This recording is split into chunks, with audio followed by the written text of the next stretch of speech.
So welcome everyone to this 7 Insider event where we're in conversation with Smita Sharma, who's based in Delhi. Today I'm in Canberra in Australia, and because of that I would like to make an acknowledgement of country. I acknowledge the Ngunnawal and Ngambri peoples who are the traditional custodians of the Canberra area and pay respect to the elders past and present of all Australia's Indigenous peoples. I'd also like to thank, of course, Photo Wings, who make 7 Insider possible and make these events available to the community, and we're very grateful for their partnership. Smita, welcome. Thank you very much for joining us. I know that you're going to give us a presentation, take us through some of your work, and we're particularly going to talk later on about questions of impact and advocacy and so on. But to start with, tell us how you got into photography in the first place. Was it always an ambition? Was it something that you came to later? And what were you seeking when you kind of took up photography? I think, I mean, as a person, I always wanted to do something which was creative and in communication. And I was always outgoing, always loved meeting people, talking to people. And I was born and raised in a place called Shillong, which is in the northeastern part of the country. Very, very different from the rest of India because it's very, majority is Catholic population there. I went to a convent school, and it's in the mountains of the Himalayas. So there's a lot of pine trees, a lot of waterfalls, and very, very different. But while growing up there in the late 80s and 90s, there was a lot of racial violence and ethnic tensions there. And I experienced those kind of violence firsthand. Right. So I think, and in the 90s, there was no social media. There was just a few newspapers, and cable television had just came in. It was very new. So the things that we were facing were never reported in the mainstream media. And when we would go out for holidays, on vacations to other places around the country, people would ask us, "Where are you from?" And we would say Shillong, and they would not know where Shillong is. There's a Ceylon, the older name of Sri Lanka. So you came here by ship. Yeah. So somewhere down the line, I think people of my generation, they felt this kind of ignorance, and I felt that I needed to do something. There was this kind of piled up anger or some kind of emotional thing, and so I took up mass communication in my bachelor's, and photography was just a very small chapter in it. Right. I majored in video. Majored in video. Right. Yes. And after I graduated, I left Shillong and I went to Mumbai for higher education. Yeah. And that's where I started to seek photography to learn. But unfortunately, David, at that point of time, I didn't get the right guidance. There were no mentorship or no kind of school or anything where I could go to. And the people who were famous and doing things, they were not accessible, unlike today. Yeah, yeah. So I was clearly not interested in commercial food or fashion photography. There's nothing wrong in it where people do it, but it was not for me. So my father gifted me my first camera when I was 18. It was the Nikon FM10, the film. So I started learning from the film. I still have the camera. Right. So then my father said, you're not a rich man's daughter, and perhaps photography is for the rich, not for people like us. So he said, why don't you take up journalism instead? So I took his advice, And I started, I mean, I studied post-graduation. I did my Right. post-graduation in journalism. So once I graduated, I dabbled in a lot of things, right? From advertising and copyright to Yeah. television production.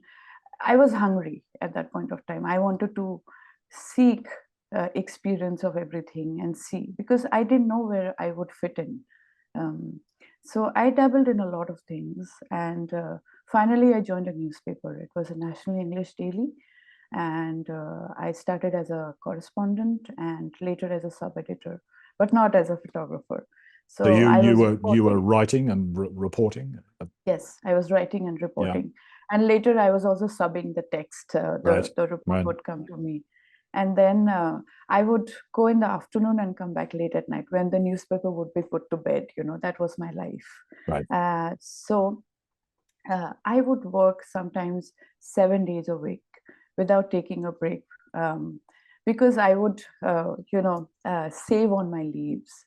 And sometimes when I would get those 15 days, I would just run off somewhere with my camera and travel.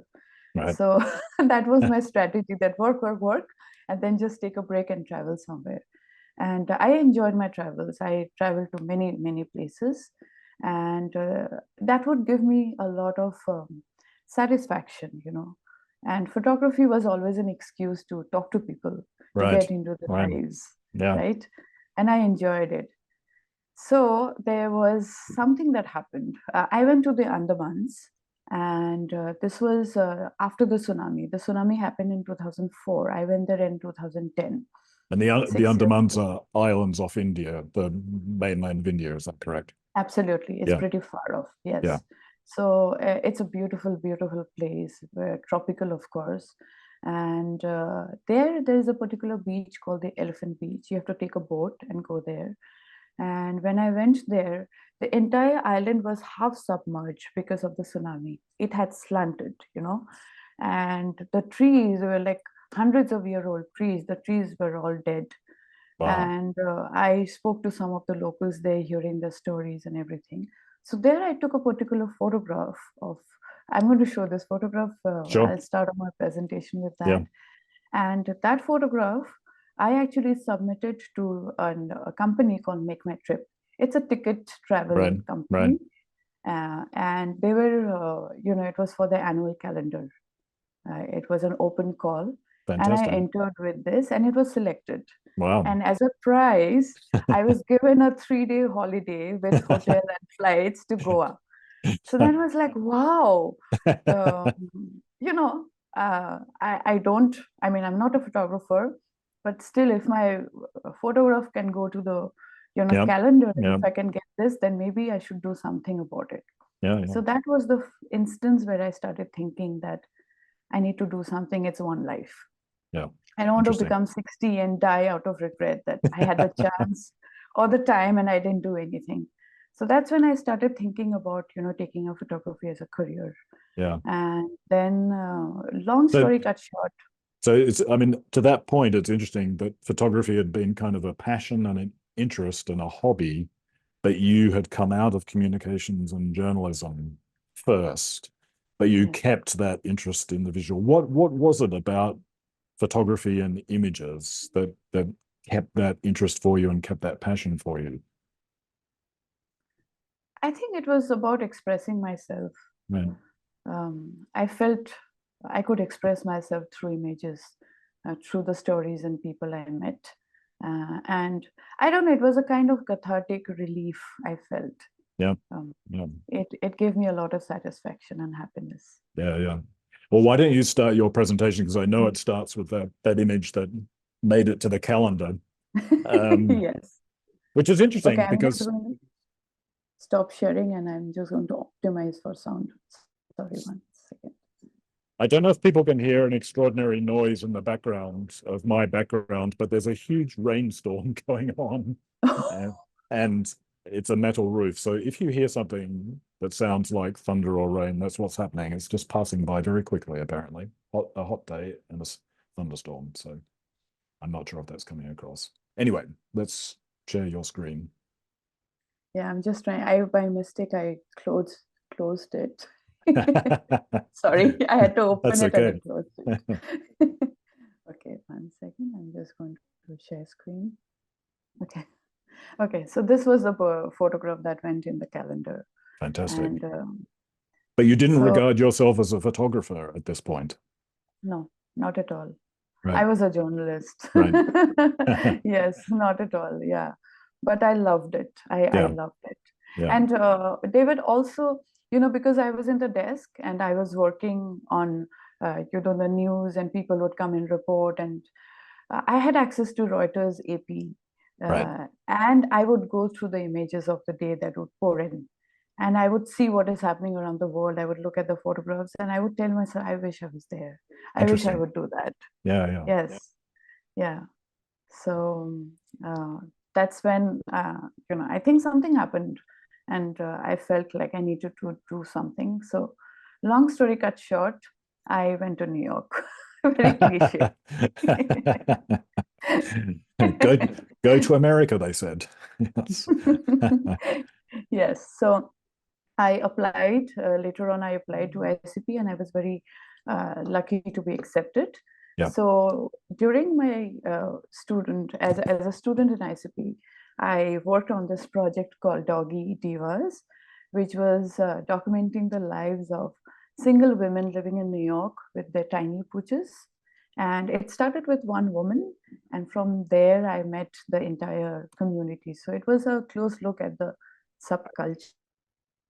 Women who loved the dogs. The dogs were their children, they were their muse, they were Fantastic. their inspiration, and they were all friends. They knew each other. Right. So they would participate sometimes in different events. For example, they would raise funds for cancer. Sometimes they would participate in fashion shows. And I really got intimate with all of them. I had great access. They loved me. And coming from India, we see so many street dogs, right? Right. So, for example, this dog birthday party with the theme of Paris, Paris. It was unimaginable. Yeah. They actually hired a place, and they threw a gala party, and there were so many games that they played and music, and it was incredible. And there were human cakes and there were dog cakes. That's funny. The expression on the dog's face on the left is incredible. She was waiting to lick the the cake in front, and it was like she Uh, was told, like, wait, wait, wait, not now, not now. So Fantastic. I actually had great fun, following this series and meeting Right. people. So this is a dog couture fashion show. Before the fashion show, taking measurements for the clothes, and there are dog fashion shows, like and dog contests that happen. So Wow. uh, this ramp walk is for the dogs. It's not for the It's not humans. The human, the humans are just carrying the dogs, and right. yeah. So Bandit Rubio is a brand for the dogs. They Right. design dog design, uh, you know, Fantastic. designer wear. Yeah. Oh So dear. this is a room of one of the dogs. So imagine New York, such an expensive place, and there you Yes. actually can see a room for the dog with all Yeah. Yeah. these. It was incredible. So I followed the women, and unfortunately, the dog that you see here, Eli passed away a few years back. There's no more. So a lot of changes have happened in the life. But the interesting part is that I'm still friends with them, you Right. know. And whenever I go back to New York, I meet them. Sometimes we go for lunch, and we Fantastic. share stories, and we laugh. We laugh a Yeah. Yeah. lot. Yeah. Yeah. Yeah. I imagine that you learnt quite a bit about getting access and kind of, as it were, being, because a lot of these photographs are very intimate. They've given you extraordinary access. I mean, the bath, for example. Is that the case? I mean, what lessons did you take from that first project that you have translated into your other projects? So as I told you, I met one woman, and from her, I met the others. Initially, they were like, "Why are you here? What's your business?" Or, "Oh, Right. you want to take a photograph?" And they would typically pose with hand Pose. in Yeah. their, Yeah. yes, the typical model kind of Yeah. pose with the dogs. And then I would tell them that this is not just a typical fashion shoot, because they were so used to fashion. Right. But I told them that I want to know you as a person and your relationship with the dog. I want to sense that. So will you give me permission to come to your house? And they're like, you want to come to my house? Let's meet at a cafe. I said, no, I want to come to your house. So it took a little bit of Yeah. convincing and to make them understand, because this is something which I realized in all the projects that I do. People have to understand what your focus and intention is. You have to be honest with them, and once that message and communication is clear, they Yeah.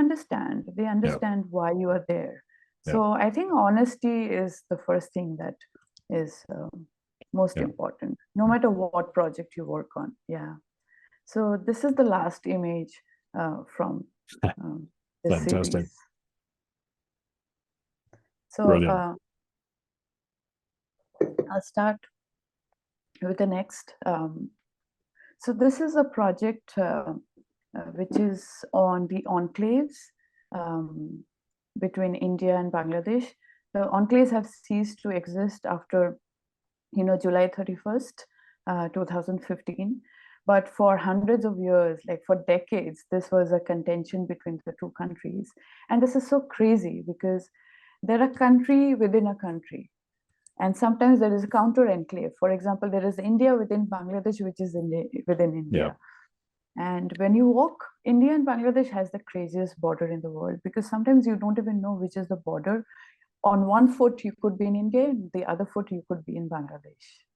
Yeah, we should explain to people that these enclaves are sort of cutouts of territory that were created by the new borders and the colonial borders in the area between India and Bangladesh, so that you ended up with Bangladeshis actually living inside India and Indians living inside Bangladesh. Yeah, yeah. So the residents of these enclaves, they were not, they didn't have the rights to certain things. For example, if it's an enclave within another country, you can't get out of the border legally, right? You can Yeah. be arrested. And many people have been arrested for certain things. You don't have the passport, you don't have the national identity card. And sometimes these enclaves, they don't even have the basic amenities like education, healthcare, or even electricity. The Modi and the Sheikh Hasina, the government, they came into an understanding that let's give them relief after all these years, let's do something about it. So they came out with an understanding where both the countries, they had officials and they made camps in these enclaves. And then they asked people that you can register your name in the country that you would want to go to. So people had, that power to ultimately exercise their right. And this is one of these camps, where they are registering their name. Right. And so this is, again, this is how you cross the border in certain areas where there's a high, security area. And when I started traveling in these enclaves, so I went by road. Initially, I was in the Indian side, I traveled by road, and then I moved to Bangladesh. And from Dhaka, I actually moved up north for almost 2 months. I was on the road for almost 2 months. I moved between villages, talking to people between different enclaves, getting to know them, their problems. And, like, for example, there's a woman with no electricity and, sorry. And this is a mosque that I came. People were praying, but you can see it's so dark, there's no electricity, right? And then these are these kind of documents that they had, which said, because sometimes people would need attention, they would need to go for certain official work, or maybe to go to a hospital, so they would need these kind of papers to cross the border, to cross through various places, and then say that, okay, I'm from this enclave, but Yeah. I need to be I need admission in the hospital because I need surgery or whatever other things. Yeah, and every time So they're this is, doing that, they're effectively crossing an international boundary. yeah, Absolutely. Imagine sometimes Yeah. even to fetch water, they would have Yes. to cross international boundary. Yes. Yeah. And Yeah. sometimes people would make these fake identity card. For example, this guy, he gave me access. He said, I don't care because now I'm getting registered, but this is my identity card, which I paid as a bribe to a tout to get it made because I wanted to work. And because they had no jobs. So to work, you need identity card. So he made this fake, card. So as I moved along, I traveled to many places. I met, certain situations. I saw how people were struggling to study. Sometimes they would, request a neighbor to give their name as the father to get admissions in school because their father was not a citizen. So Was this neighbors the, sometimes. yeah, was this the first project that you did after coming back from ICP? No, I did two projects. This was a parallel project, but the Right. first project that I started working on right after I came back was Not My Shame, Right. which was documenting rape and sexual violence in India. So that was a very intense project. So along with that, this was a kind of project that I did, which gave me a little bit of Yeah. breather. Yeah. Yeah. And when you were doing this project or either of those two projects, was there any thought of were you being commissioned by anyone, or was anyone interested in the or were you just undertaking this as a personal work that you would then try and bring to the attention of media organizations or publishers? Right. So, when Doggy Diva was published by CNN, and then it was shown in many festivals, like I was Right. very grateful for that, Right. including at the Porpion as a slideshow. And then, in many, in Cambodia, Angkor Photo Right. Festival, Yangon. So that gave me a kind of mileage. I started meeting people and Nice. people started recognizing my work. So I started getting small commissions, small assignments then. But this entire enclave, the work that you're seeing right now, this is completely out of my own pocket. Right. And also not my shame. When I started, I did a Kickstarter, but the Kickstarter happened much later. Right. After I had done almost a year work, but it was all out of my own pocket. I Right. actually sold my car. Wow. So you sold your car so that Mhm. you could fund the project. Mhm. Wow. Yeah, yeah. So, uh, and as you see these kind of images, these are their livelihood, Yep. fish and selling it to the local market. And this was very interesting what I came across. This was by accident. This is just ordinarily, if you look at it, these are cows, right? And this is a market.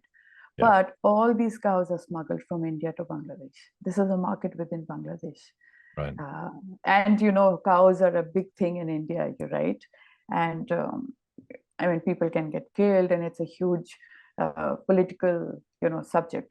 So when I was working on this in 2015, I saw many cases where cows were smuggled between the borders and through the enclaves because it was a territory where none of the border security or the police could come or do anything until unless they had a solid evidence or, they could not enter. Wow. I met families. So this was a Hindu family living in an Indian enclave within Bangladesh, um, and you can see these are the idols that they had. And this entire, community of people, they had decided to move to India. They were leaving Bangladesh. Wow. Um, so this is one of the border, um, so you can see Yeah. goods, people, you can walk by foot. But I actually walked on foot by Right. this. Yeah. So this is the last image where this is at 00 hours when the enclaves were finally exchanged and ceased to exist. It was, Right. and the whole media, the entire media of Indian media, Bangladeshi media, they were all gathered for this event. But the flag is half mast because the ex-president had passed away that day. Right. So that's the reason why the flag is half mast. Yeah. Right. So I'm going to start another series. This was a commissioned assignment by Human Rights Watch, where we had to go to a place in the western part of the country called Migori County, very close to where Obama's father comes from. In Um, Kenya. Yeah. yeah, in Kenya, and And look at. you were approached by Human Rights Watch for this, so they had obviously found your work somewhere else and approached you for this. Yeah, I mean, I had already started working. So I've worked with them for a couple of years, and I Right, was commissioned to go to Nepal, even to go to Central African Republic, right. some work here in India. So yeah, they're one of the people that I really loved working. They're Yeah, very, yeah, very sensitive and very nice people to work with, yeah. very nice organization. So this was about, these teenage girls. Uh, Clearly, it's a school, there are students, but there were a lot of girls who were getting pregnant, and they were barred from education. So this entire thing was to look into why they were barred from education and who were the schools who were supporting girls who are teenage mothers, and what was the problem, why were they getting pregnant. So as we started talking to many of the girls, we realized that some of the girls, they did not realize that they were being violated. Sometimes it was a tuition teacher, sometimes it was a stranger, because they Right. have grown up watching violence in their homes. They thought it was normal and there was nothing wrong with it. Imagine what kind of Yeah, horrors yeah, they grew up with. So this sense of right and wrong was completely muddled. They didn't know. And there was one young girl, she was a minor. And when we asked her, she was pregnant at that point of time. And when we asked her, like, how it happened, she said, my tutor, I could not pay fees. I was so poor. And my parents wanted me to leave school. So at that time, my tutor told me that I will pay your fees in lieu of, you have to give me section paper. So these were some of the horrific stories that we heard. And, this is one girl that we met in another school. She was pregnant and she was being supported by her two older brothers who were sending her money. Um, this was another girl, but she was an inspiration because she was continuing her education. Her mother was looking after her child, and this is a month for month. This is just a 45-day-old baby, wow. and she joined school already, and we actually followed her. So during the break, lunch break, she would come home running. And running, I mean, it's almost a distance of 3 kilometers from the Yeah, yeah, school. yeah. Wow. And she would run, walk uphill. It's not a proper road also, it's a village. And Yeah, and she would come to feed her child, and then she would go back to attend her class. So she was a real inspiration. yeah. She was really, And really committed. oh my God, yes, yes. And then we met some of the girls, like for example, here that you can see who had left education because she was not supported by her family.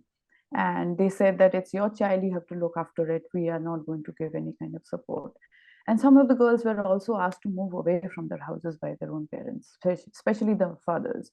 Sometimes the mothers were silent supporters. They could not raise their voice Right. or stand for their daughter, because the father was the only breadwinner of the family. Wow. Yeah. So again, there were some girls who were taking care. For example, this girl, she was going to school. She would come back, do all the household chores, while a neighbor would take care of her daughter while she was away. So there were certain stories which was very inspirational, looking at the commitment. And how did Human Rights Watch use your images? Obviously, they were on the cover of a report and so on. Were Mhm. there any other ways in which the images were deployed? Yeah. So they have a magazine that they come out with a book which is distributed. And the best part about it is that they also give it to the country, the place, for example, the education department in Kenya, they would Right. give this. That would sometimes embarrass the local government and Yeah. ask them, push them to take action. And also, they have this interactive, sometimes like a website where you could see the images with the stories, and very, very nicely done. And so this came out in both print as well on their website. And there was also a videographer who came along with me. So there was also a short video with the girls. Some of the girls didn't want to be identified, so Sure. and we had to take care of their privacy and not give out certain things. So we were very mindful of all that, and And I mean, in a circumstance like that, reporting a story like that, how do you handle the questions of consent and of privacy and so on? Is it is it a formal process where you ask people to give consent, or is it the result of a conversation? How is it managed? So see, anything which is any girl or boy who is under 18 is a minor, and that person does not have the right to give consent legally, right? Yeah, So in this case, because we were working with a team with an official from Human Rights Watch who was accompanying us, and so we were in close collaboration with the school principal, and the principal gave us permission, right. and we were also mindful about what we can show, what we cannot show, what we can disclose. Some of the girls' names, their real names were changed. Some of the girls, they were photographed in a certain way that their identities Yeah, were not revealed. I'm not showing some of those photographs here, yeah, but you'll see it in some other projects later on. yeah, And the some of the girls who were above 18, or even if they were minors, we would go to their homes and we would speak to their parents. yeah. And so the Yeah, and parents, get as one. legal guardians, would also be Yeah. able to give consent on their behalf. Though I imagine, given that you said that some of the families, asked the girls to leave or whatever in those circumstances, then Hmm. the parents would not have given consent. No, no. For example, one of the girl who was pregnant, and she did not. I mean, her parents were not around, so we got consent from her older brother. Right. We spoke to her, and also to the school, also the Yeah. school principal. So we got permission from both. Yeah. And we explained everything. I think informed consent is important, Yeah. because you have to inform them how the story is going to come out. It can be a screenshot which can be circulated through WhatsApp. It can appear on Facebook. So Yeah. many possibilities. So you have to tell them. You have Yeah. to be honest and tell them that these are the possibilities. Are you okay with it? Yeah. I think there are a lot of people in the West who, when they think about the idea of informed consent, sometimes think, well, communities in the global South are not going to understand how images circulate or get used in social media or whatever. What's your experience when you explain to people in communities like this how images will be used? To what extent do they appreciate the way things can circulate globally? I think it's wrong to think that people in the global south don't understand. Yeah, It's very very colonial mindset, I would feel, where you think that people are dumber than us and they will not understand. People can be poor. yeah, They might not have certain access to a lot of things which can be available in the West, or in the global North. But people are not dumb. yeah, They understand. They understand the value of stories. They understand the importance of them sharing their stories and how it can impact, how it can save another family, another girl, another individual, how it can inform people. What you need to do is you need to be transparent, and you need to be in a conversation. Communication is important. yeah, And David, to be very honest, everybody has access to smartphones these days, even the most poorer. I mean, yeah, even the places that I work with, not just India, but in the global south, the countries yeah, that I've worked in, people have smartphones. There can be one smartphone in one family, yeah. but all the children will use the father's phone. They would look at Understand. Facebook Yeah, and WhatsApp. Everybody uses WhatsApp, sharing stories, videos, yeah. looking at news. I mean, there's a joke in India where it's called the WhatsApp news. People believe what they see in WhatsApp versus what they see in newspaper. Really? Yeah, yeah, yeah, yeah, So it's not true. yeah, I don't believe it's true. I mean, people understand. People are smart. yeah. Great. So this is the last image from that series, and this is the cover. This is the cover that came out, Right. the magazine that they publish. Yeah. So I'm going to start with another. So this is one of my favorite projects. This was again a commission by the Nature Conservancy. So they were looking for somebody from India to work on, their projects that they were doing in India. It was a project which they had just started.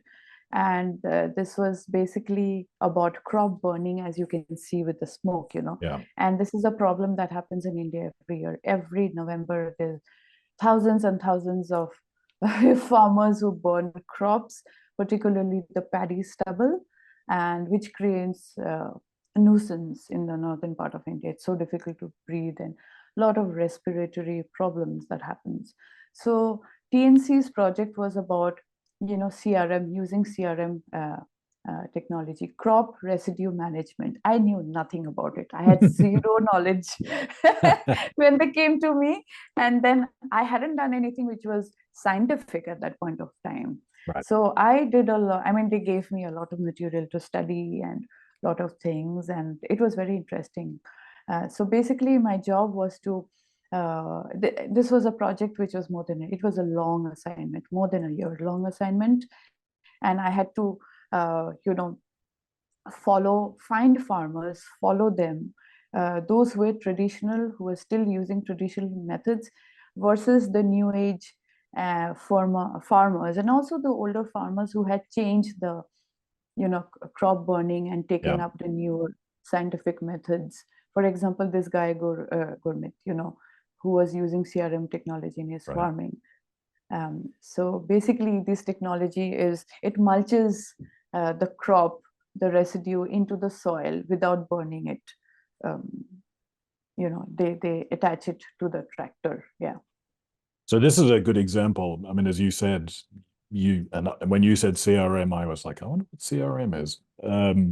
You knew nothing about CRM at the beginning, so you have to be prepared to do a lot of research to undertake a commission like this. You have to be curious. You have to know how to do research. They obviously provide you some materials, but I imagine you had to go and find some other materials yourself and supporting evidence and so on.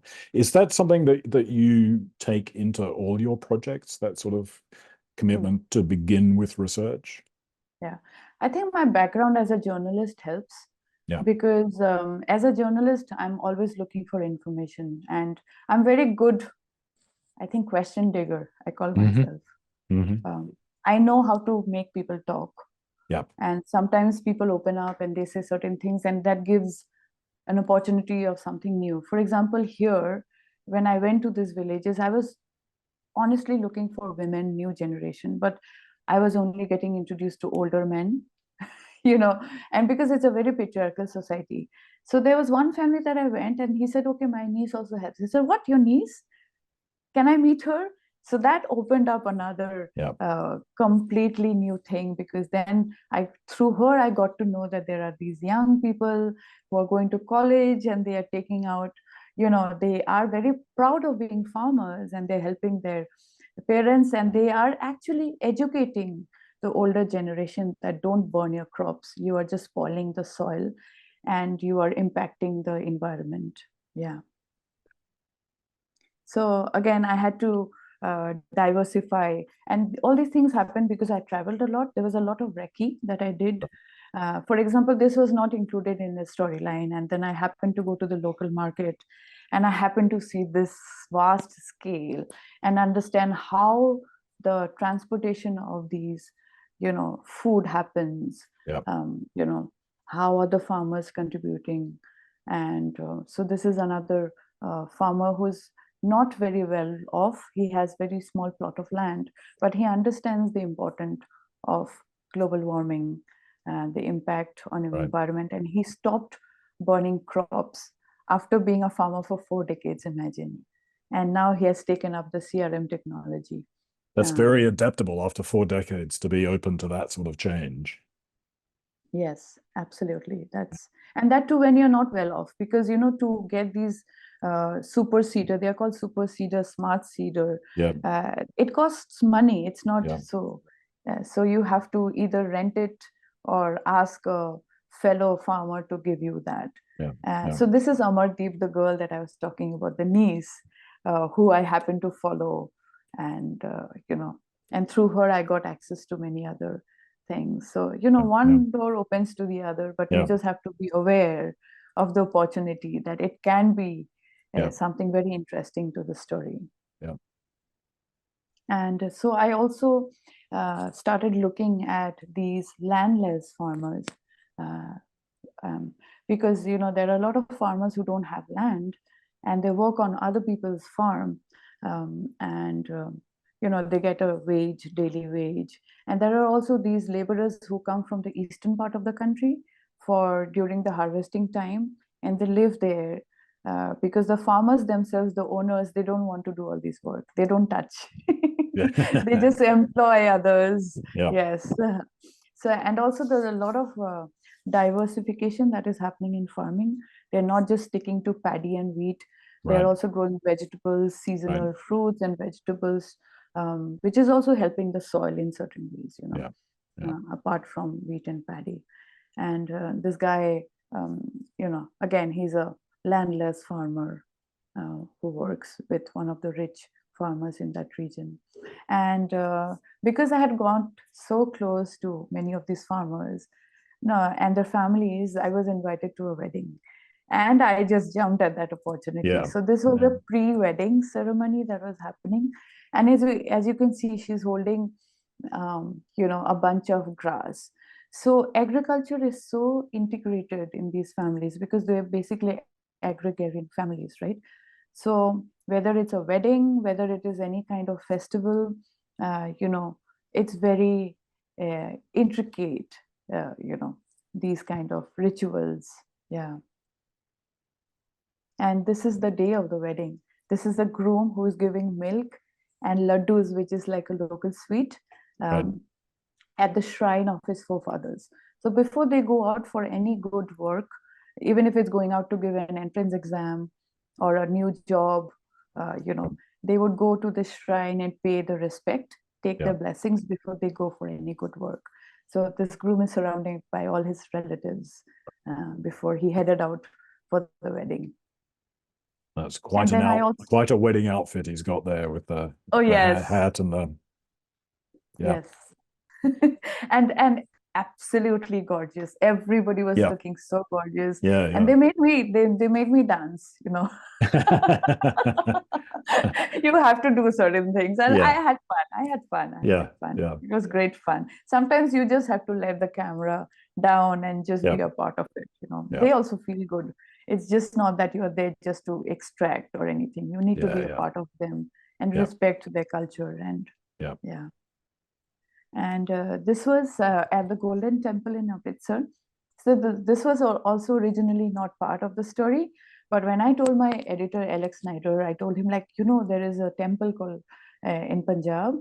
And a lot of farmers, they go and they donate the first harvest in that temple. And this is a temple which is perhaps has the largest kitchen in the world. And this kitchen, it's a community kitchen which never stops. It's run by volunteers and it's open 24/7 all around the year. So anyone is welcome and you can go and eat there, and everyone has to sit down on the floor and eat in the same way. There's no caste. There's nothing to do with who you are. You're a CEO or whether you are owner of a tea stall, doesn't matter. Wow. You're all the same. And these are some of the leftover rotis. Wow. So the daily rotis which are not consumed, Yeah. they are dried up in a space like this, and they are giving it to the animals. Ah, okay. Nothing So is nothing wasted. is Nothing is wasted. nothing is Yeah. wasted. Yeah, that's Yeah. the beauty. Yeah. And these are the people who are bringing their plates after eating. So this is, every 25 minutes you will see this batch coming out. Every 25 minutes. If that's the shift of eating, and then they go out, and another group comes in. Yes. Fantastic. And then Wow. there are thousands of volunteers who clean the dishes, who cook, and you can go and join anytime. Even you can just go and sit and you can, just help. Yeah. And no one is asking any questions. It's really brilliant. Yeah. Yeah. So this was published as a cover, and this was a double issue, which means Nice. it was like it was an 18-page story. It was a big story that came out. Yeah. And I also made a short film with that. I was doing everything together. I was shooting videos, taking interviews, making photographs, and also I hired somebody to do the drone work, and that person happened to be my brother who came along with me. Yeah. So I'm going to change a little bit. I'm going to stop sharing because I'm going to share a video next. Yep. So in India, for women and girls, our lives don't matter, our dignity doesn't matter, our sexual autonomy doesn't matter. We'll have to live as half citizens with no rights, and the police is assured that no matter what you do, there will be no questions asked. और इसे एक लड़की के साथ जब ऐसा व्यवहार होता है उसका माइंड कितना डिस्टर्ब होता है। अरे नहीं कर सकता, मैडम ने बता दिया आपको, ठीक है ना? Madam sit down.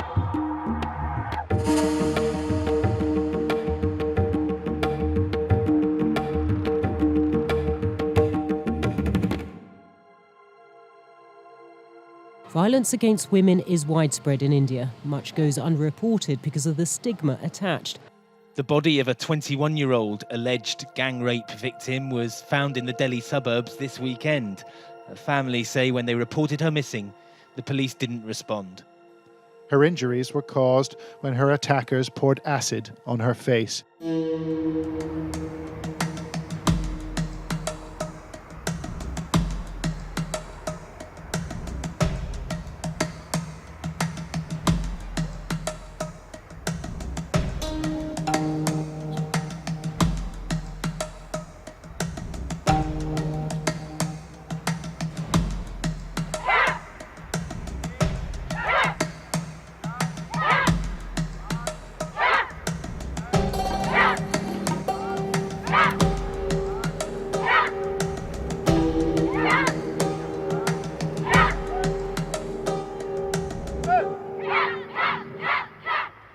We had been mulling over this idea of having an all-women squad for the safety of women in the city.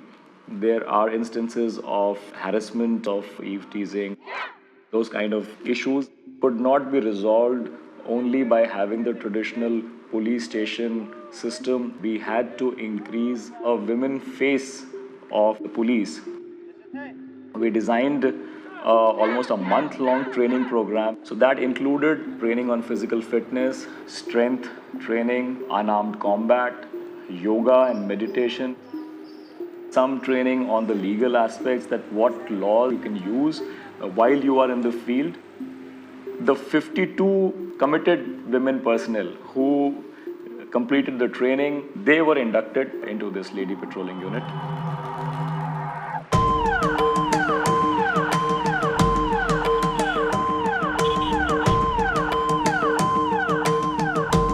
महिलाओं की हेल्प के लिए ऑन रोड महिला पुलिसकर्मी मौजूद रहती है। इसको देखते हुए महिलाओं के डायरेक्ट टच में है, ये डायरेक्ट एक्शन ले सकते हैं हम उनके लिए, और जो कार्रवाई हम करते हैं और जो कार्रवाई हम करके देते हैं उसमें थाने वालों को कार्रवाई करनी होती है और सीधा हम कंट्रोल से कनेक्ट हैं, तो सीधी पावर्स इसमें हमारे हाथ में है। अगर कॉलेज के बाहर कुछ बॉयज़ इकट्ठे हैं, वो ये लड़कियों के साथ कमेंट्स करने वाले हैं, लड़कियों के साथ छेड़छाड़ करने वाले हैं, तो जब हम वहाँ मौजूद हैं तो वो लोग वहाँ टिकते ही नहीं हैं, वो लोग इधर उधर निकल जाते हैं, तो हम घटना को होने से पहले ही रोक लेते हैं। महिलाओं के साथ जैसे वर्दी पहनने के बाद कॉन्फिडेंस आता है कि जैसे हम पहले इतने झिझकते थे, बाहर निकलते घर से तो काफ़ी झिझक रहती, डर रहता, लेकिन जैसे वर्दी पहनी तो अब बिल्कुल ही डर नहीं है। वो पहली बात तो हमारी तरफ देखते ही नहीं है, क्योंकि जैसे वर्दी जब उनको दिखती है तो इतनी वैसे नहीं देखते कि मतलब गलत नज़रिए से नहीं। I think the men in uniform felt that frontline policing is perhaps a men police personnel's area and the women police personnel should mostly be behind the desk. So I think that's breaking those traditions and it's breaking those mindsets. The citizens of Jaipur, I think they were more than happy, except a small percentage of the men offenders. For them, I think they just wish that they were not there.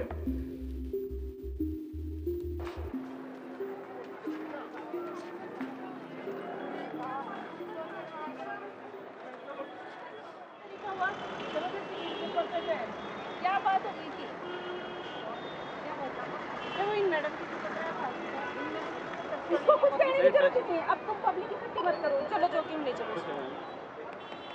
वो helmet ले आओ madam. बात नहीं सुन सकते हैं। अरे नहीं कर सकता, मैडम ने बता दिया आपको, ठीक है ना? Madam sit down. बैठ चुपचाप। तो कितना सॉरी बोल रहा मीन्स गलती तो है ही ना इसकी, ये भी फील कर रहा है गलती तो है इसकी। सॉरी से क्या होता है? सॉरी से एक लड़की के साथ जब ऐसा व्यवहार होता है उसका माइंड कितना डिस्टर्ब होता है। तो गुब्बारे भेजता है क्या? तो फिर इनका मतलब ही नहीं है ना क्या?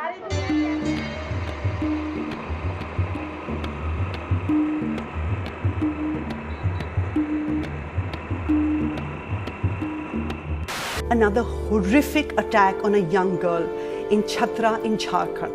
Just 14 years old, she was gang raped and then burnt alive. Out on the streets demanding justice for India's daughters. Despite the arrests in Katwa and Unnao case, the chant was, "It's too little, too late."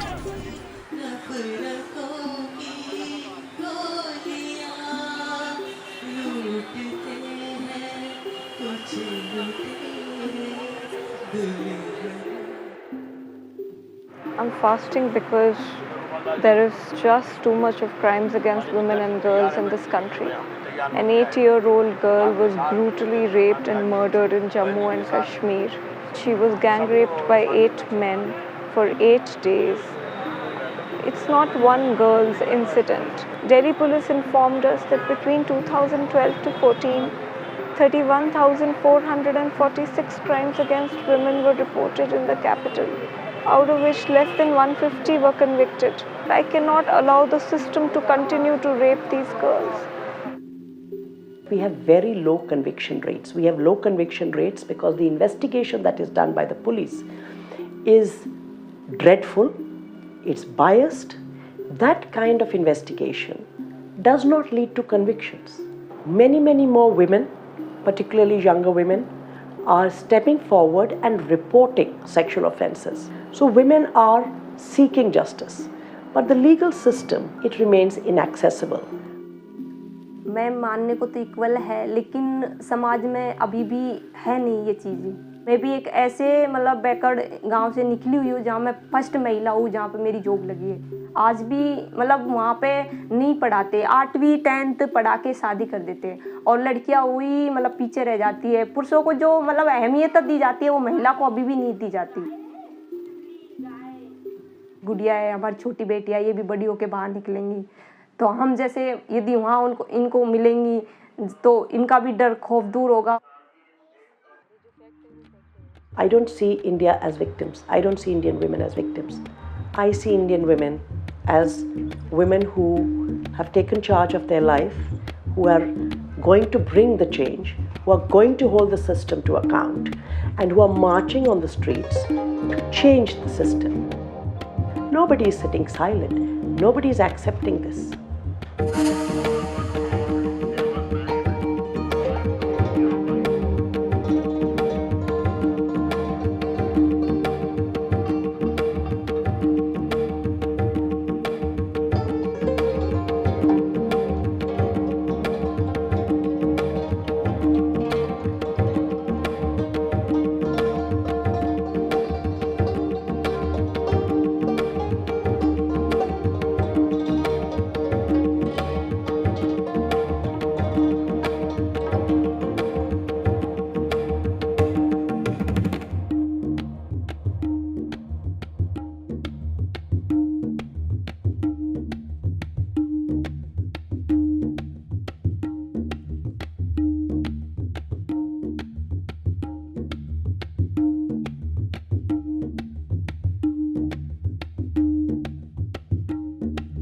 Tell us how that commission came about.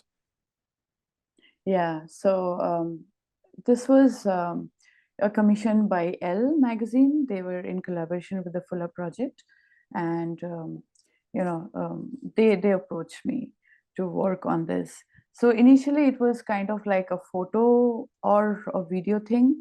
So I later on I happened to shoot and also co-direct this film, and also take videos. And I was also,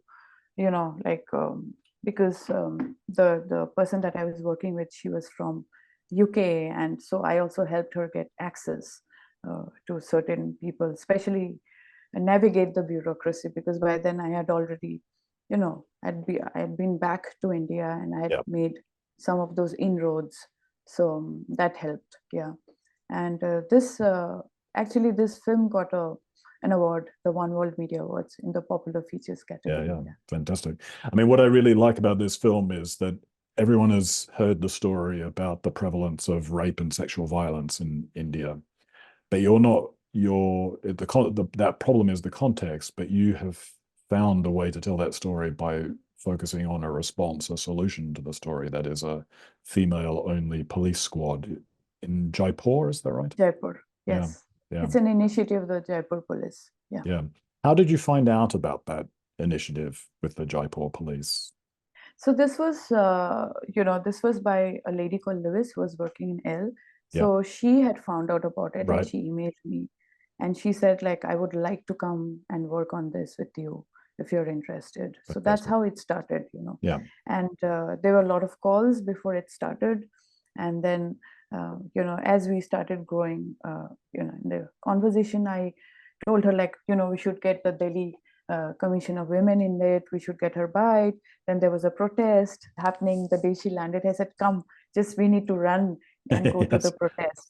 So there were a lot of things which are not, there were a lot of things which were in the storyline, but also sometimes, things happen. You are not prepared for it and you just need to show up. You need to be fast. How did the Jaipur police react to your approach to come and cover the story? Were they cooperative? Very. They were so supportive. They were such nice hosts. It was led by a gentleman. And, a man taking an initiative of a woman and talking about it. It was incredible, empowering women. And he told us, like, his name is Gaurav. He's an IPS police officer, Gaurav Srivastav. And he was like, why should women only sit in the desk as a police? Why should they not be in the streets? People need to see the face of women in the uniform. It makes an impact on people. They know that you should not mess up. And that's exactly what happened. Yeah. And it is having an impact. I mean, when you watch the whole film, you see that actually people in Jaipur, the women in Jaipur themselves say that they feel safer as a result of this. Yeah. And it's just that, sometimes visibility is very important. When you see these women on these bikes, on these scooties, wearing uniforms and just patrolling, even if somebody would want to do something, or especially I've seen it happens outside girls' hostel, girls' college, girls' school, public transportation. These are the places where all these, violence happens, So that had come down a lot. That had reduced a lot. Yeah. There's a question from Chuck who's asking, did you shoot the L assignment before you started We Cry in Silence or during the years that you worked on the trafficking investigation? So what's the time scale of these projects? We Cry in Silence started in 2015. I was not actively shooting then, but that was the first time when I met the girl, which initiated this entire. I started my research then. But the L story happened. I shot that in 2018. So We Cry in Silence was happening parallelly, but it was not public. I was still working on it. I was applying for grants and I got rejected by all. All those things were happening. Yes. Yeah, that's a standard feature of applying for grants, is that 90 to 95% of the time you'll be rejected. I think, there are so many talented projects, so many talented photographers, and there's so less opportunities, grants, that it's difficult. I'm sure people want to give out more, but there's no money. Yeah, absolutely. Yeah. So I'm going to start sharing my screen, David. Should I? Yes, please.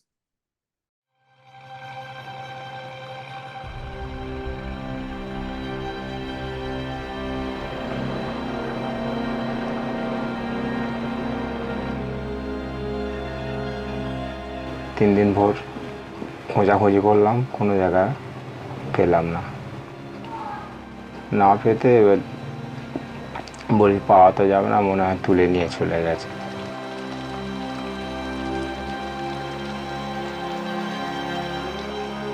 মেয়ে খুব সুন্দর লেখাপড়া শিখতো, খুব সুন্দর মাথা ছিল। মেয়ে কবিতা আঁকতো, মেয়ে আঁকা আঁকতো। যে কিভাবে এইরকম দুর্ঘটনা ঘটে গেল আমরা নিজেই ভেবে পাচ্ছি না। ওকে প্রেমের অভিনয় করে নিয়ে গিয়ে ওকে কোনো বিপদের মধ্যে ফেলেছে ম্যাম।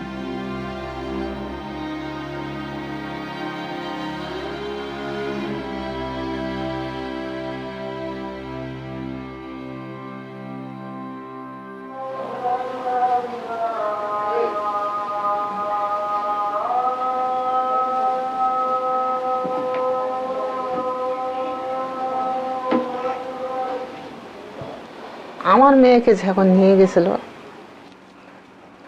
আমি যখন খুঁজে পাইনি বা আরও শুনেছি আরও 10-20-50টা মেয়ে ওরকম গেছে বলে শুনি বলে এখান থেকে নিয়ে ওপারে মেয়ে বিক্রি করে দেয় দিল্লি থেকে বা আরও অনেক জায়গায় মেয়ে বিক্রি হয় जो लड़की जाता 3 साल करके रहता 3 साल आगे छोड़ता नहीं किसी को छोड़ता नहीं 3 साल रहना पड़ेगा उधर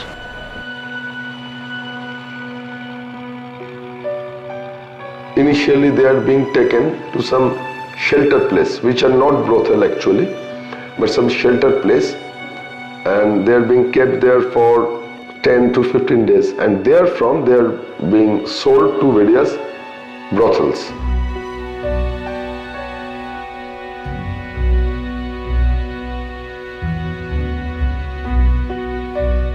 সব মেয়েগুলো দেখি না লাইন দিয়ে বেরোচ্ছে সব সেজে গুজে লিপস্টিক লাগিয়েছে ফির লিপস্টিক দেখে আমার সন্দেহ হচ্ছে আমি বলি এখানটায় কিছু তো হয় লিপস্টিক লাগিয়ে এত সেজে বেরোচ্ছে কেন তারপরে দেখি না সব একজন করে কাস্টমার আসছে তারপরে ও একজন করে রুমে নিয়ে যাচ্ছে এরকম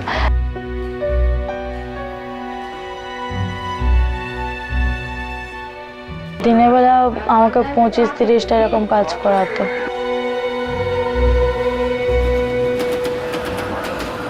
घर का ये सब सोच के बीमार पड़ गया मेरे को बुखार आ गया था सब सोच कर रोता था ना बहुत रोता था रात पे सोने का टाइम ना मैं रोता किसी का सामने नहीं रोता रोएगा तो मारेगा मेरे को रो के मैं बीमार पड़ गया था আমি পাগলের মতন হয়ে গেছি আমি কখন কি করেছি কখন খেয়েছি কখন কোথায় গেছি কিভাবে আমার দিন গেছে আমি নিজেই জানি না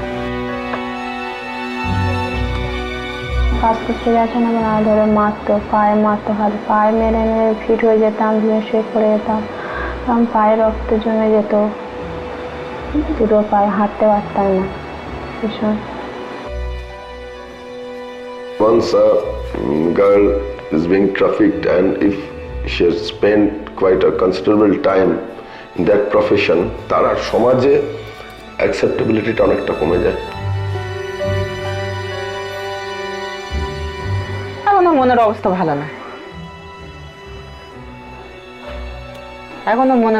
ভালো না ওই তো সবসময় ঝিমিয়ে বেড়াচ্ছে আমি তাদের রেস্কিউ করে আনলাম and subsequently we couldn't be able to keep her because if we won't be able to show her something positive she will again return back to that place after all minimum livelihood is guaranteed there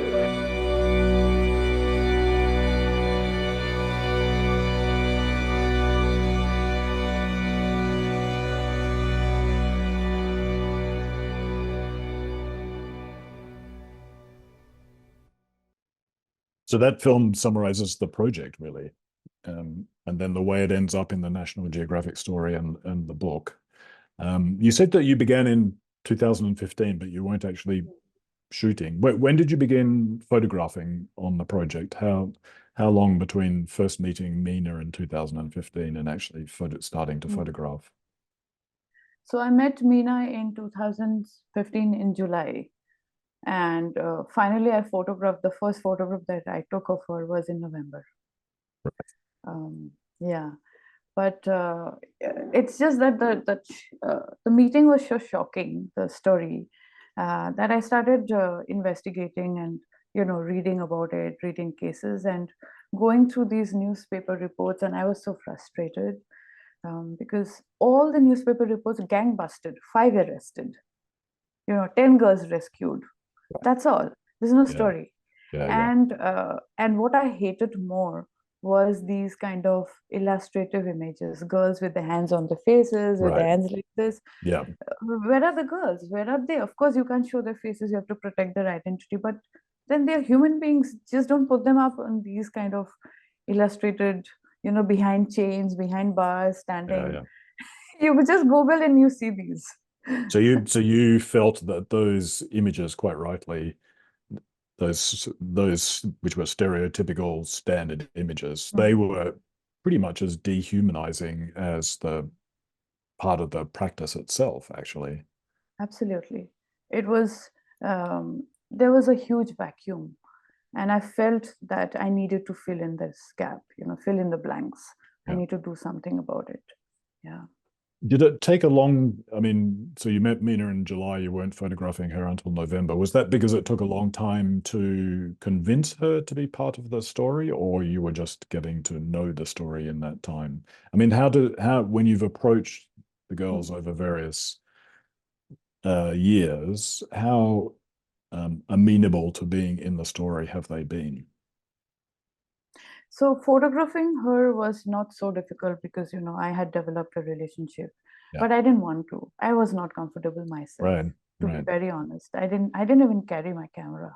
And even if I carried, I would take random photographs of the water, of the streets, about other things, But at that point of time, it was more about me finding out, why do girls simply leave their homes and walk with a stranger? How is that possible? Because I couldn't understand it. So for me, it was about finding that question, getting the answers to that question, and traveling, going to these villages, talking to people, talking to police. Not that they were very approachable or they were very happy to see me, especially women. They don't like women.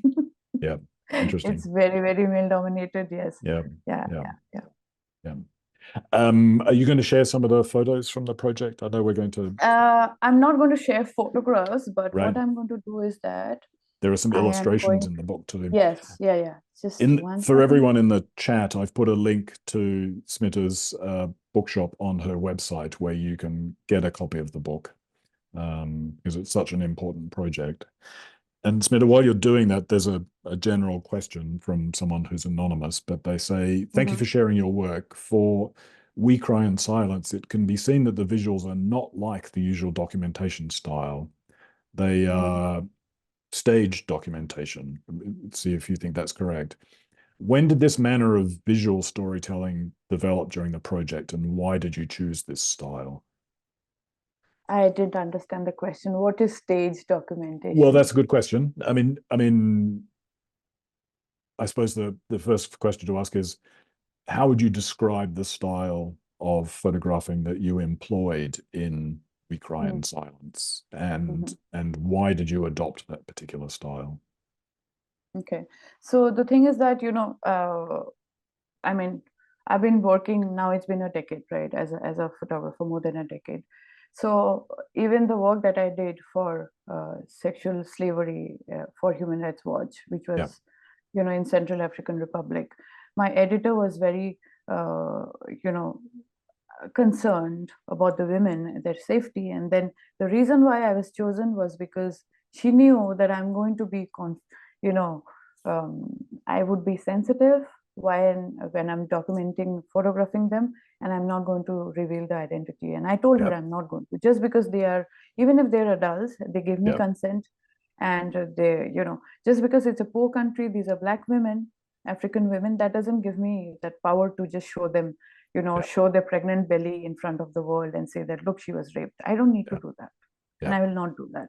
So this has always been my approach in photography. No matter who the people are, what position they are in, whatever mess they're undergoing, or whatever situations they have to, tackle, I will not,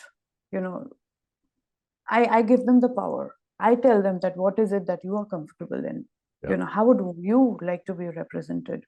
And except for portraits, the portraits are staged. Of course, I made them sit, there were lighting and a lot of things.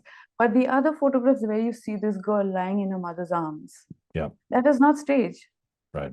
This was just after she was rescued, and this was one of the afternoon where she was sleeping with her mother. And I was there because I was there. I was always there. So they did, after some time, people stop caring about you, right? In the sense, like, they are not so conscious. So we all had lunch together.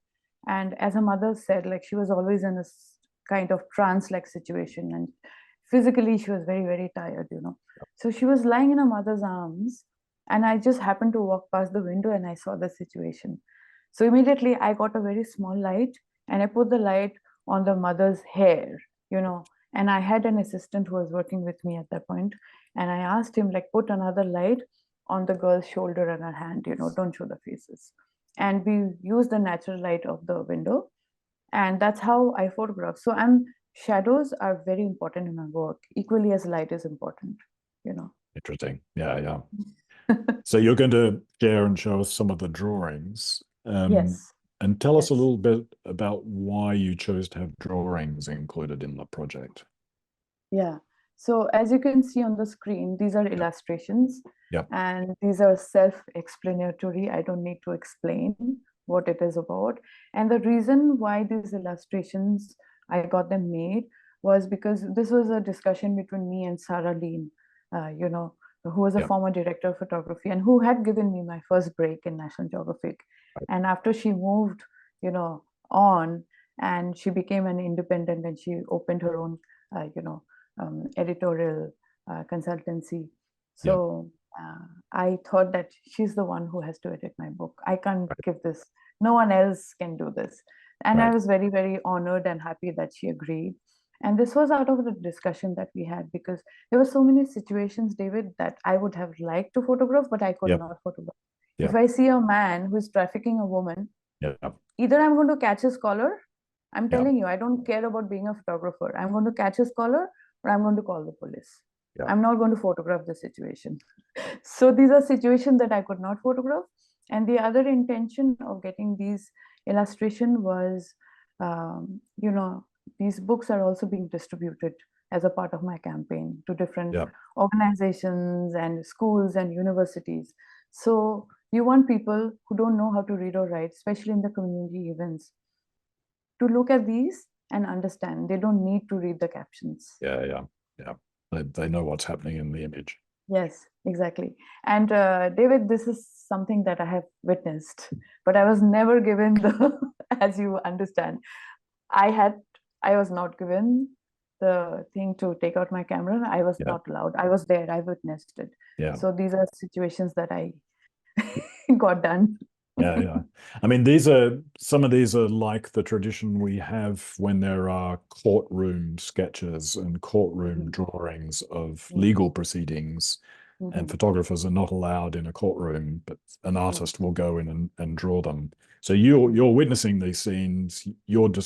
So presumably you're describing these scenes to the illustrator. Yeah. So he basically, it's a couple who worked on with me, and they had never done anything like this. They only work on commercial. This was the first time. So I had to first introduce them to my work, explain, and show them some of my photographs. There were a lot of phone calls, a lot of Zoom calls that happened. And initially they would come out with something, and then I would improvise on that. Can you add this? Can you add that? The police woman who's standing behind, can you make her frown? Maybe she's not talking, but make her expression. And all those things. It just started growing. And I have this record of the sketches, how it started and how it ended. Right. That would be a very interesting kind of behind the scenes look at how the image developed. Yeah, or maybe it can be a part of a workshop when I'm teaching on bookmaking, Yeah, exactly. Yeah. And again, these are situations about stigma and shame and acceptance that happens.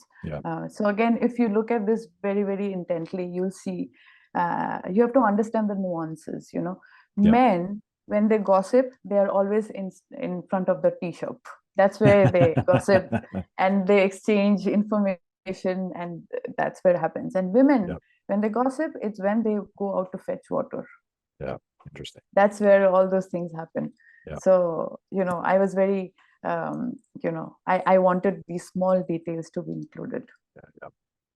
So we're probably coming to our last few minutes. I know we've kept you quite a long time, but we're also coming to our most important point, I think, actually, particularly for this story. And that is, it's not just a documentary story, as you said earlier. You have a campaign, and the idea is that the book is an educational resource in the campaign. Tell us briefly about the campaign and how it gets mobilized. So, I wanted this work to go to people who didn't have access to magazines or newspapers or go through the payment gateways, So this is the We Cry in Silence campaign. And as you can see, this is a railway station. So this was a public exhibition, and the state police, the railway police, the border security force, they all were engaged. They all came, spoke to the passengers, the taxi drivers union, the porters union, and general public in general, just general public about what to be careful about, and also especially to the porters and the taxi drivers, that be careful, watch the signs, watch the body language. Even you can help, you can be a responsible individual. So I wanted this work to go to the community level, the problem where it exists, and also to people who can change policies. For example, this Delhi Judicial Academy. So this was a huge exhibition of more than 50 prints, it was at a conference, and the lawyers, police, public prosecutors, and also judges, they came to this event. And this is the last slide. So this is a anti-human trafficking conference. The chief guest, the chief speaker was Kailash Satyarthi, the Nobel Peace Laureate. This was organized in collaboration with the US Embassy in India. And a lot of stakeholders, they came for this.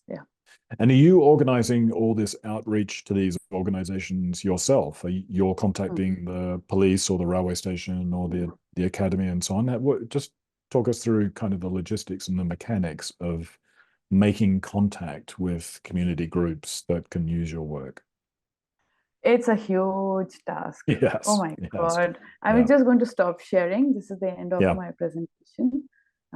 So it's a huge task, David, because every stakeholder, every organization, they're different. For example, if you're working with anti-trafficking organizations, especially the grassroots level, they only listen to you when you're there in person. And you have to travel so much. Emails don't work. They don't open emails. It doesn't work. It doesn't. Sometimes phone calls, many phone calls. So every situation is different, Judicial Academy was far more easier because they were very, very helpful. They understood. And they also understood about curation, about everything else. So it was really nice working with them. So it's been quite a learning experience, managing different people. And I have also collaborated. I'm one individual. So I've collaborated with different stakeholders, and especially the nonprofits, smaller organizations, taken their help because they are the ones who are already working on it for decades. They have the experience. So I am just adding on to there and making it work together. So it's a lot of collaboration. Which I think is kind of the key word there, isn't it? Collaboration. I mean, you're not telling someone's story and then just imposing it on others or whatever. You're working with people to get that story into communities, as you say, who can help directly. Yeah. I mean, what's the point of our work if it doesn't reach the people who are affected by it? It's not because of our ego, that I have got this award or I've got this, whatever. We all want that in a certain way. I'm being very honest. Sure. But we all like validation, and we all like to know we're kind of on the right track, or the community thinks it's decent, Absolutely. But and it's also very encouraging that because our profession is so lonely and it's so difficult that sometimes, these kind of acknowledgement helps in boosting your confidence. But I also wanted my work to reach out to people who otherwise would not have access, who cannot go to galleries, who cannot go to these openings, who don't understand English, who cannot watch this webinar. And that's just another important point. Your book is in 3 languages, right? Yes. So this is my book. And what I wanted to show is, there's a lot of theme and a lot of care that has been taken. You can see the text. It's Bengali, English, and Hindi. And the reason why it is in black and yellow is because the designers, Joao and Fernanda, they were so mindful and sensitive that they thought of using black and yellow as the international sign of warning. of Interesting. caution. So Interesting. there's a lot of work that has Yeah. gone. A lot And of this book has lot of these symbolism round, in it. absolutely, and these round edges, because we want students to be able to carry this book in their bags. Yeah. And this is manually sewn by a yellow thread. So it's hand sewn. Every element is everything. thought through. Yeah, fantastic. Absolutely. And then there are resources, and then there are pages like this. Yeah. So you see this, and Yeah. this is a half page. When you open this is a Right. story. So Brilliant. there are things like this. So yeah, the designer has done an incredible job. And then there are captions in the end that you Yeah. see here. But there are also resources. For example, the phone numbers. For example, the phone Wow. number. Yeah. Yeah, and also the names of anti-trafficking organizations, who are working for this. So these are the organizations, the Right. resources that we Brilliant. have. Yeah. So everything is included. We Yeah. try to include a lot of Yeah. things. Well, I think it's I think your project and then what you've done with that outreach and that collaboration and all that design, it really is a shining example of how to think about doing work that has impact. And you can't guarantee the impact beforehand, but you've made all the conditions possible for impact to take place through those collaborations, through those connections, through that outreach and so on. And clearly it is having an impact in this case, but yeah. I'm trying, David. And one thing which I forgot to mention is this We Cry in Silence zine. Right. So this is again a condensed version of the book. Right. It has these kind of resources and stories and everything else. So this is being distributed for free to the community and in these campaigns. Yeah, people can take it home. So one final question to finish on. It's kind of a question from someone who's anonymous in the audience, but I think it's a good one to finish on. And that is, this person's asking how they should prepare themselves to do commissioned work and what approach they should take when reaching out to organizations to try and get commissions. So think about that, but also what would be the one piece of advice you would give someone starting out who wants to do commissioned work, who kind of wants to follow the path that you've charted, that is doing some things with Human Rights Watch, collaborating with organizations like you have in We Cry for Silence. What advice would you give for someone who wants to do those commissions and reach out and make those collaborations? So there's something that I say to a lot of the, mentees that I have who come to me and show their work. And then I tell them that don't become a part of the fast food generation. Believe in slow cooking. Right. So if you really care about something, stick to it. People might not give importance to it initially, and you might not get certain support that you think. It didn't happen to me either.